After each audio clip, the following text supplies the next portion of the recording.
where all this nonsense is coming out, you know, that I'm in gangs, I'm on boats in Rhode Island, I'm in Colorado, you know, I'm cited all over the place. And these things are printed and run breathlessly by cable news. You know, I wanted a hearing the next day. My family's been destroyed by this, Senator. Destroyed. And whoever wants, you know, whatever the committee decides, you know, I'm all in immediately. I'm all in immediately. No. And the terrible and hard part of this is when we get an allegation, we're not in a position to prove it or disprove it. Therefore, we have to depend on some outside authority for it. And it just seemed to me then when these allegations came forward that you would want the FBI to investigate those claims and clear it up once and for all. Senator, the committee investigates. It's not for me to say how to do it, but just so you know, the FBI doesn't reach a conclusion. They would give you a couple 302s that just tell you what we said. So I'm here. I wanted to be here. I wanted to be here the next day. It's an outrage that I was not allowed to come and immediately defend my name and say, I didn't do this and give you all this evidence. I'm not even in D.C. on the weekends in the summer of 1982. This happened on a weekday? Well, when I'm not at a Blair High School for a summer league game? I'm not at Tobin's house working out? I'm not at a movie with Suzanne? You know, I wanted to be here right away. Well, the difficult thing is that these hearings are set and set by the majority. But I'm talking about getting the evidence and having the evidence looked at. And I don't understand, you know, we hear from the witnesses,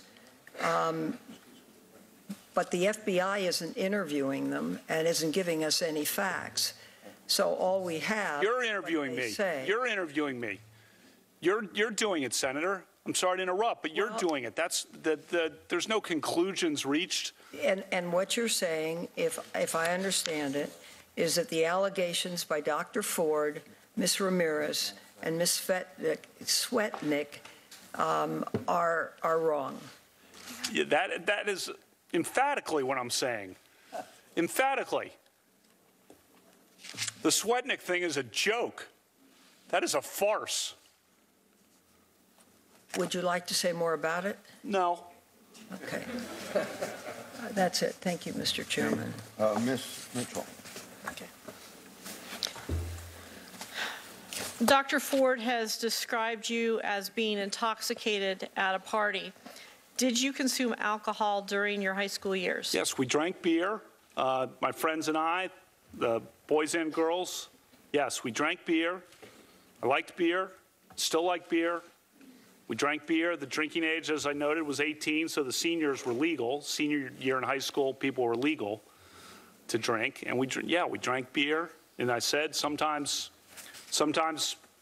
probably had too many beers, and sometimes other people had too many beers. We drank beer. We liked beer. What do you consider to be too many beers? I don't know. You know, whatever the chart says on your blood alcohol chart. When you talked to Fox News the other night, you said that there were times in high school when people might have had too many beers on occasion. Does that include you? Sure. Okay. Have you ever passed out from drinking? Passed out would be no, but I've gone to sleep, but I've never blacked out. That's the allegation, and that's wrong.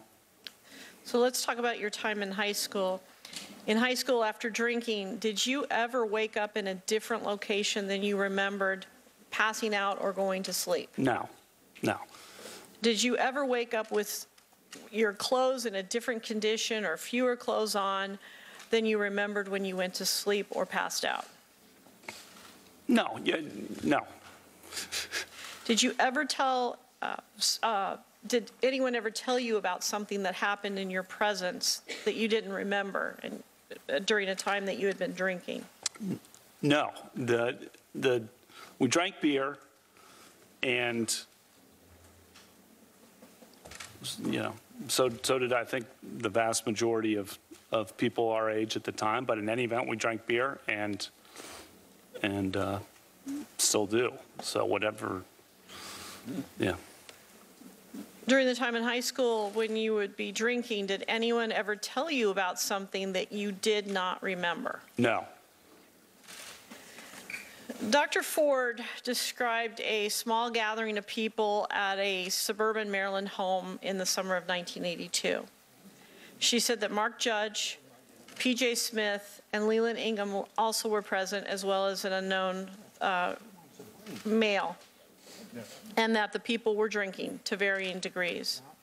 Were you ever at a gathering that fits that description? No, as I've said in my opening statement. Dr. Ford described an incident where she was alone in a room with you and Mark Judge. Have you ever been alone in a room with Dr. Ford and Mark Judge? No. Dr. Ford described an incident where you were grinding your genitals on her. Have you ever ground or rubbed your genitals against Dr. Ford? No. Dr. Ford described an incident where you covered her mouth with your hand. Have you ever covered Dr. Ford's mouth with your hand? No. Dr. Ford described an incident where you tried to remove her clothes. Have you ever tried to remove her clothes? No. Referring back to the definition of sexual behavior that I have given you, have you ever at any time engaged in sexual behavior with Dr. Ford? No. Have you ever engaged in sexual behavior with Dr. Ford, even if it was consensual? No. I want to talk about your calendars. You submitted to the committee copies of the handwritten calendars that you've talked about for the months of May, June, July, and August of 1982.